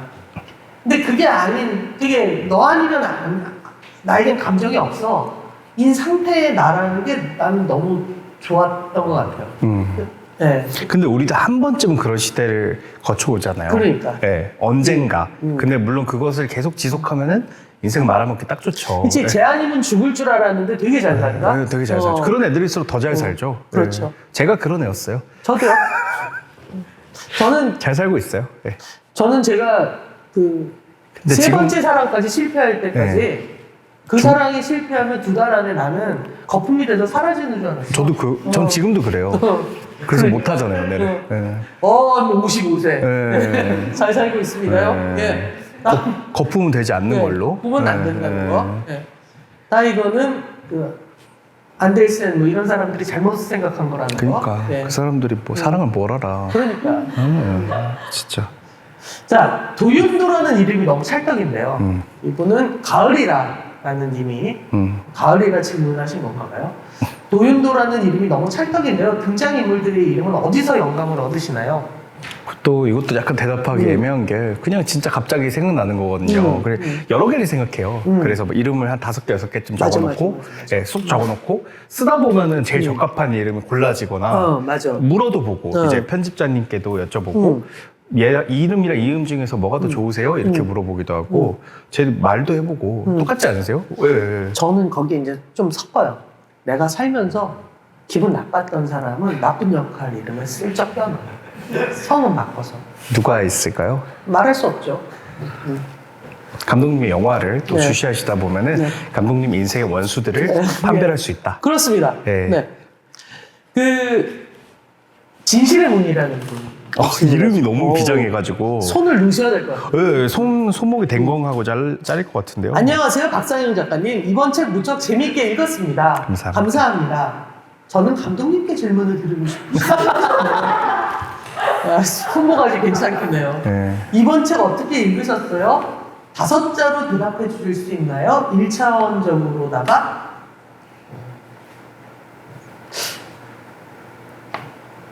심장이 벌렁. 오, 그리고 또 하나 만들 수 있을 것 같아요. 뭐요? 심장이 아파. 어렵지 심장이 않나요? 아파. 네. 8자리가 있으면 좀 어려웠을 것 같은데. 자, 이제 다음 가위바위님 질문. 보가 없다는 게 중요해요, 지금. 네. 바위까지만 왜일까요? 있다. 글쎄요. 보가 왜 없을까요? 그 작품에서 나온 영화들이 너무 반가워서 저도 왕가희 감독 영화를 다시 한번 봤습니다. 이거는 내가 보기에 왕가희 감독 쪽에서 저기 PPL을 조금은 PPL을 좀 예, 후처치라도 해주셔야 되지 않나. 그러니까. 예, 조금 약간 제작사 측에서도 뭔가 응답이 필요한 부분이 아닐까 싶어요. 요즘 북경에서 영화를 찍는데 여전히 또 그렇게 시나리오 없이 그냥 장시간 찍으셔서 좀 어렵대. 왜 그러시는데요? 그 나이가 들어서 보니 그때 보지 못했던 부분들이 보여서 무척 재밌었습니다. 그렇죠. 작품에 담지는 않았지만 또 이런 보석 같은 영화가 있다면 추천해 주세요. 네. 감독님의 추천도 궁금합니다. 이런 건 시내 21에. 이화정 이런 사람한테 그러니까요. 지금 뭐, 아니 뭐 거기 예. 기자분들 맞으시지 않습니까? 저희한테. 네, 사실은 우리가 네. 얼마 전에 같이 그 모 일종의- JTBC 프로그램에서 네, 방구석 네. 일련에서 네. 멜랑멜랑 영화 홍콩 영화 특집을 했어요. 네. 그래서 아마 뭐 얘기해도 될 것 같은데 그 천녀유혼과 아, 너무 중경산림 좋아. 2개를 했었는데 제가 그때 끝까지 울렸던 영화가 하나 있습니다. 뭐죠? 사랑이라는 멜로라는 감정은 그 뭐랄까 우아하거나 수준 높은 데서 오는 게 아니라 가을하늘의 동화라는 영화가 있습니다. 알아요. 네, 주윤발 나오는 네네네. 정청과 주윤발이 나오는 정말 세상의 모든 20세기 헐리우드 멜로 영화가 갖고 있는 모든 거를 이렇게 덕지덕지 가지고 오셨는데 패치워크를 너무 잘하셨어요. 그러니까 그게 뭐냐면 저는 그 영화를 이렇게 뭐냐면 홍콩 영화의 정점이다. 왜냐면 홍콩 영화가 아시아 전체를 지배하던 시대에 미국으로 유학을 갔다 온 친구가 그럼 우리 일종의 헐리우드잖아. 헐리우드처럼 멜로 영화나 해야지 라고 데뷔작을 찍어버린 영화인데 아 저는 그 영화의 그 마지막 장면과 에필로그를 아 정말 좋아하거든요. 그러니까 사랑이라는 게 낭만적이려면 이 정도까지는 가야지. 어? 그게 뭐냐면 그냥 스포일을 해버리면 끝내 헤어지게 돼요. 그럼 여자가 그 되게 잘생기고 돈 많은 집 아들 차를 타고 아마 기숙사 같은 데로 떠나고 이 남자 주윤발이 뉴욕에서 이제 그녀와 헤어지는데 그녀의 차가 보일 때까지 뛰어. 그래서 이제 그 차를 보려고 브루클린 달리면 막 뛰어서 보고 막 뒤에서 빵빵 소리 나고 막 이러면서 끝나는 네, 정말 어이없죠. 네, 거의 뭐 불법의 도가니에요. 네, 거의 뭐 이렇게 막 빨간불인데 걸어가고 그러니까 도로교통법을 준수하지 않는? 네, 끊임없이 위반하고. 네. 네. 근데 사실은 이런 멜러가 이제 영화에서는 잘 안 나오죠. 그럼요. 왜냐면 이제 이제, 이게 네. 드라마로 갔고 이제 아무래도 이제 영화는 좀 더 세거나 큰 얘기를 해야 되는 강박에 많이 사로잡혀 있는 것 같습니다. 맞아요. 네. 그 순수하게 그 감정 하나만 갖고 가는 작품들이 거의 점점 없어지는 것 같아요. 그러니까 좋게 말하자면 이제 관객들과 독자들의 수준이 높아져가지고 웬만한 장르적 공식으로는 공략이 안 되는 거죠. 하주경님이 질문하셨는데 이번 책을 읽고 장면들이 잘 그려져서 후루룩 읽기 좋았습니다. 마치 국수처럼 후루룩 읽으셨대요. 영화 한 편을 보는 것만 같았다고. 감독님 혹시 욕심나지 않으시나요? 배용주 감독님이 상상하는 1차원이 되고 싶어서 궁금해요. 욕심 나시나요? 일단 저는 이 얘기를 너무 좋아하지만 저는 기본적으로 10대들의 이야기를 영화하는 것에 대한 어떤 강박적인 두려움이 있습니다. 제가 그 부분을 한번 크게 실패한 적도 있고 예. 뭐 영화 발레리 입소라는 크게 한번 실패한 적이 있고 제가 너무 좋아하는 배우들이 나오죠. 윤계상 배우와 그 친구들이 그 영화로 데뷔를 하면서 다들 어려워졌어요. 근데 지금까지 다 네. 활동하고 있죠. 그게 그럼요. 중요한 거지. 네. 그들의 씨앗을 심은 거죠. 어찌됐건 제가 그 어떤 그런 게 있는 것 같아. 그 내 스스로 마음속에 있는 제 나름의 어떤 그 모럴이라는 게 있잖아요. 그게 10대에 대해서 자꾸 재단하는 어떤 거나 교훈적인 어떤 강박이 나도 모르게 생기는 게 있고, 그래서 이거는 제가 사실은 내가 작가님한테도 얘기 안 하는데 이 이야기가 정말 어울릴 것 같은 3명의 감독에게 이 책을 추천을 해서 직접 사서 보냈습니다. 오, 진짜요? 네. 헉, 너무 기대되네요. 네. 그럼 기타 질문 제가 좀 읽어볼게요. 네. 감독님 또 목 아프시니까. 네네네. 삼정님께서 네. 작가님의 창작 에너지원이 무엇인지 궁금합니다. 그리고 휴식을 취하시는 방법도 무엇일지 궁금해요 라고 하셨는데 휴식은 아까 얘기 드렸잖아요. 뱀 잡고. 뱀 잡고 네. 진짜로 요즘 먹진 않지? 먹진 않고 잡고 쫓아보내고 뭐 지네는 죽이고 그런 식으로 자연과 보태면서 살생의 시간. 사륙의 시간을 보내고 살생의 있어요. 시간을 보내고 있고 네. 뭐 간장게장 먹고 네. 진짜 살점을 뜯어 먹으면서 뿔소라 먹고 그렇게 지내고 있고요. 감독님은 어떻게 쉬세요? 전 쉴 때요? 네. 일단 그게 뭐냐면 어느덧 소설을 읽거나 음악을 듣거나 영화를 보는 게 저한테 나 일이잖아요. 그러니까 이런 건 더 이상 휴식이 되지 않고 그래서 그렇다고 이제 사람을 만나서 술을 먹는 거는 정말 에너지가 너무 많이 필요한 맞아요. 일이잖아요. 저는 그냥 멍을 때리거나 아니면 게임을 해요. 어떤 게임을 어떤 하시나요? 게임을 하냐면 이것도 옛날에는 롤플레잉 게임 뭐 월드 오브 워크래프트 이런 걸 했었는데 그것도 지쳐. 그리고 나이가 들수록 손가락이 작동이 잘 안 돼. 어떡해. 빌드원들이 슬슬 슬퍼해. 넌 어떻게 이 벽을 못 올라와? 뭐 이런단 말이야. 신체적으로도 못 올라가기 시작하는데 네. 손가락으로도 못 올라가는 거죠. 손가락으로도 마우스로도 못 올라가는 거야. 그래서 요즘은 심즈라는 게임이 있어. 너무 좋죠. 난 심즈라는 좋아해. 게임이 있어. 그래서 이제 이게 그 게임을 하면 이제 집을 지을 수 있거든요. 그럼 이제 정말 그 악취미 같은 집을 지어요. 뭐냐면 그 고대 그리스 로마풍과 로코코풍을 끊임없이 결합시켜서 정말 그 엊그제 로또로 1등 당첨 2번 된 애가 사치에 사치를 부리는 집 같은 거 이렇게 지어놓고 혼자 낄낄거리고 뭐 이런 재미가 있거든요. 어떡해. 왜 마음이 아플까요? 네. 그녀의 휴식 방법. 그러니까. 너무나도 가슴이 네. 아픈 대목이네요. 네. 다음 질문 해주시죠. 네. 네. 명호님이 네네. 질문하셨습니다. 책을 읽는 내내 그때 그 시절에 잠깐 다녀온 것만 같아요. 텍스트만으로도 이렇게까지 온몸으로 느낄 수 있었던 것은 간만입니다. 감사합니다. 아니, 빨리 감사하다고 하세요. 저도 감사합니다. 이 사람이. 네. 저는 어떤 냄새를 맡거나 특정 음악을 들었을 때 확 그때로 돌아가는 것을 자주 경험하는데요. 두 분께서도 과거 어떤 순간으로 확 돌아가게 만드는 일종의 타임머신이 있는지 궁금합니다. 있어요? 네. 어떤 이 소설을 썼듯이 저는 그 뭐 캘리포니아 드리밍 이런 노래 들으면은 그 어떤 시점에 그 감정 같은 것들이 자꾸 생각나고 또 뭐가 있을까요? 여기 나왔던 음악들이 다 그래요 저는. 근데 윤도현님 목소리만 들어도 자꾸 2002년이 되는 거예요. 전 중학교 때 그 냄새가 그 사람 목소리에서 묻어있고, 이소라 씨 목소리 들으면은 그 고등학교 때 라디오 들었을 때 주로 이소라의 음악도시 듣고 그랬었거든요.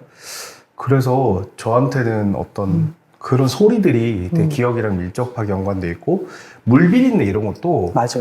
그게 있어요. 뭔지 아시죠? 바다 냄새는 또 바다 냄새대로 그게 있고, 제가 진짜 호수 옆에 살았어서 물비린내 같은 거 맡으면 그때 생각이 많이 나요. 특히 오래된 호수에서 나는 냄새가 있거든요. 맞아요. 저 관리가 잘 되고 프레시한 호수가 아니야. 흘러가는 호수가 아니야. 아니야. 고여있는 호수야. 지독한 냄새가 있거든요. 그 맞아요. 냄새 딱 맡는 순간 그때 그 수험의 공포와 그때가 생각나면서 그래서 이런 소설을 쓰게 된 거 아닐까. 감독님은 저는 안 들어가요. 향기? 안 들어가세요? 저는 안 돌아가. 저는 언제나 그러니까 제 스스로 생각하는 건데, 최근이 가장 내가 인간적으로 괜찮은 상태예요. 그랬던 것 같아. 내가 만약 지금 10대나 20대로 돌아간다면 나는 굉장히 훌륭한 사람으로 살 것 같은 거예요. 그러니까 뭐냐면 좀 부끄럽다라고 해야 되나? 그러니까 왜냐하면 저는 인생 대부분을 비겁하게 살아왔어요. 어떻게 보면 윤도 같은 캐릭터일 수도 있어요. 그러니까 저는 80년대 대학을 다녔다고 하지만 그때는 맨날 뒷줄에 있거나 막 한번 전경한테 한 3대쯤 맞을 때 마음속으로 뭐든 물어보세요. 다 대답해드릴게요 라는 상태가 됐었는데 묻질 않더라고. 나쁜 놈이. 근데 뭐 그런 되게 언제나 비겁한 선택. 그러니까 사랑에 있어서도 비겁했었고, 어떤 나를 세상과 함께 투영하는 데서도 항상 비겁했었기 때문에 조금 덜 비겁해져야지 하다가 55살이 된 것 같아서 웬만하면 과거가 떠오르면 저도 그럴 때 있거든요. 가끔 이 기분이 옛날에 그 순간 너무 부끄럽고 한 3시간 정도 그 데미지 때문에 진짜 이렇게 왜 되게 구체적인 시간이네요. 네. 낯이 붉어져 있어요. 네, 그래서 웬만하면 과거로 안 가려고. 저는 타임머신 만드는 사람이 정말 나쁜 사람일 거라고 생각을 해요. 알겠습니다. 그렇습니다. 네. 자, 크리스마스를 벌써 기다려요. 안 그래도 내가 오늘 차를 운전해서 아침에 어딜 가는데 정말 11월 2일이잖아. 뜬금없이 그 애플 뮤직으로 머라이어 캐리 캐롤 음악을 딱 틀었는데 갑자기 이게 12월에 들으면 지겹잖아. 근데 11월 2일 날 들으니까 너무 재밌더라고요. 너무 좋죠. 너무 좋죠. 네. 캐롤은 여러분 일찍 듣고 일찍 끊으시는 게 좋은 것 같아요. 인생이 좀 그런 네. 것 같아요. 일찍 겪고 일찍 끊어버리고. 그래, 맞아. 벌써 연말입니다. 올해 쓰신 장편 소설이 출간되어 지금 굉장히 홀가분하실 것 같아요. 작가님의 연말 계획이 궁금해요. 연말 계획이요? 네. 없어요. 홀가분하지 않고. 야, 30대 중반인데 없는 건 좀 그렇다. 그런가? 너 의외로 인기 만발이던데. 저 인기 많죠. 네. 인기 많은데. 내 주위에 너 만나게 해달라는 사람 진짜 많아. 근데 다 전 하나니까 다 만날 수가 없잖아. 아니, 농담이고. 연말, 일단은 홀가분하지 않은 게 이제 장편을 쓰느라 미뤄놨던 일들을 다 처리해야 되니까. 근데 그게 비단 단편소설 마감도 지금 남아있고, 뿐만 아니라 막 에세이 마감부터 시작해서 또 이제 막 얼굴 비추는 일들도 막 밀어놓은 게 많은 거예요. 근데 그걸 다 처리하면 12월 중순인 거예요, 지금. 그래서 그거 때문에 지금 약속을 잡거나 뭐 이럴 마음의 여력도 없고, 사실 원래대로라 계획대로라면 어디로 날라버리려고 그랬거든요. 외국으로. 네. 근데 아직도 미지수잖아요. 물론 이제 격리 금지 풀린 나라도 많지만 그래서 잘 모르겠어요. 그냥 충동적으로 정해 버리려고요. 그러니까 즐겨요. 그래서 연말은 즐겨야지. 연말 즐길게요. 지금 우리나라에서 3등 안에 드는 박상영인데 인기 지수. 인기 지수요? 제가 3등이나 했어요? 있겠지. 그럴 거야. 그런 것 같아요. 믿자. 저도 모르는 사이에 그래. 저도 많은 사랑을 받고 있는 것 같고. 3등 했네. 네. 감독님 계획은 어떻게 되세요? 제 나이쯤 되면 겨울은 되게 위험한 계절이거든요. 생존. 네. 안전하게 살아야죠. 블랙 아이스 이런 거 조심하셔야 되는 거 아시죠? 그러니까. 네, 미끄러질 때 위험할 수 있으니까. 확실히 50이 넘고 나서부터 겨울에 자주 넘어진다? 넘어지세요? 되게 창피하게, 근데 그것도 위험하게 넘어지지 않고, 이를테면 삐끗 약간 이렇게. 회식 같은 데 가서 술 먹다가 뭐 밖에 나와서 뭐 잠깐 담배를 필 때 어이없이 거기서 엉덩방아를 찐다던가 그래서 다들 나를 걱정은 하지만 웃긴 건 참을 수 없는 이 꼴이 상태? 실룩실룩한 뭔지 네. 알겠다. 그래요, 여러분. 조심하세요. 골반 나가면 진짜 고생이잖아요. 네. 그렇습니다. 자, 이 정도의 질문이 있었고 사실은 이제 우리가 정리를 할 때가 됐는데 무엇보다 저는 특히나 연말에 읽기 되게 좋은 소설일 수도 있겠다. 왜냐면 맞네. 멜랑콜리해진다는 감정을 되게 겁먹지 말고 즐기셨으면 좋겠다는 생각이 들어요. 왜냐면 멜랑콜리해진다는 건 뭐냐면 이미 내 마음속에서 어떤 감정이 한번 성찰된 적이 있는 어떤 것들을 끄집어내서 다시 맛보는 거거든요. 어떻게 이렇게 말씀을 잘하세요? 그러니까 내가 그래서 영화가 잘 안 되나? 아 근데 진짜 맞네요. 네. 멜랑콜리는 이미 우리가 지나왔기 때문에 네. 성찰이 됐기 때문에 감각할 수 있는 네, 감정이네요. 감각할 수 있기 때문에 네. 오늘 지금 내가 하고 있는 사랑은 이게 현실의 사랑이라 힘들어요. 좋건 싫건 힘들어. 그럴 때 이 멜랑콜리한 감정이 이 힘든 관계의 문제는 여전히 나인가? 혹은 그인가? 그녀인가? 이런 것들을 이렇게 한번 되짚어 보기에도 되게 좋고 그게 연말에 되게 좋은 일이고 원래 이제 크리스마스가 낭만적인 이유는 바로 그런 멜랑콜리한 감정들이 나를 한 살 더 먹게 만드는 어떤 징검다리 역할 같은 거이기도 하기 때문에 저는 그런 차원에서 일천이 되고 싶어는 이를테면 중학교에서 고등학교로 넘어가는 시기에 동성애 경험을 하시건 이성애 경험을 하시건 어떤 경험을 하시건 뭐 아니면 뭐 어떤 그걸 넘어서서 뭐 어떤 것이 있건 어떤 나의 어떤 불완전한 상태의 나의 어떤 상처에 관한 이야기이기 때문에 저는 누구나 이를테면 나의 자기를 남녀노소 모두가 넣을 수 있을 거라고 생각을 하기 때문에 꼭 이 겨울 이 책 한번 읽어보시는 것도 좋을 것 같다. 전 되게 정말 강추입니다. 강추. 예. 어떠세요? 오늘 저랑 같이 북토크를 하신.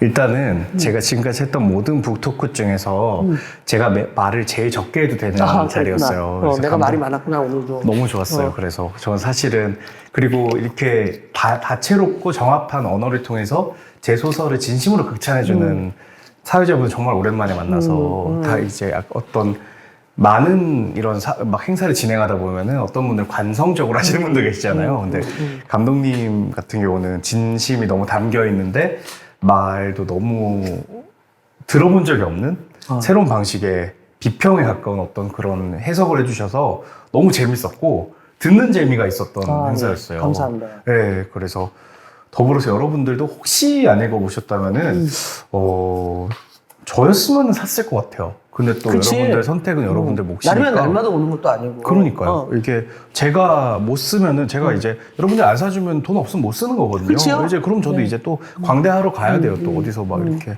약 팔고 다녀야 되니까 저를 쓰게 만드시려면 여러분들이 사셔야 된다. 하여튼 그런 어떤 귀한 교훈을 전달해드리며 오늘의 이 자리를 맞춰보는 걸로 해야 될 것 같아요. 지금까지 박상영 작가님과 함께한 1차원이 되고 싶어 출간 기념 온라인 북토크였고요. 저는 여러분들과 함께한 변형주였습니다. 네, 늦은 시간까지 시청해주신 여러분 대단히 감사합니다. 감사합니다.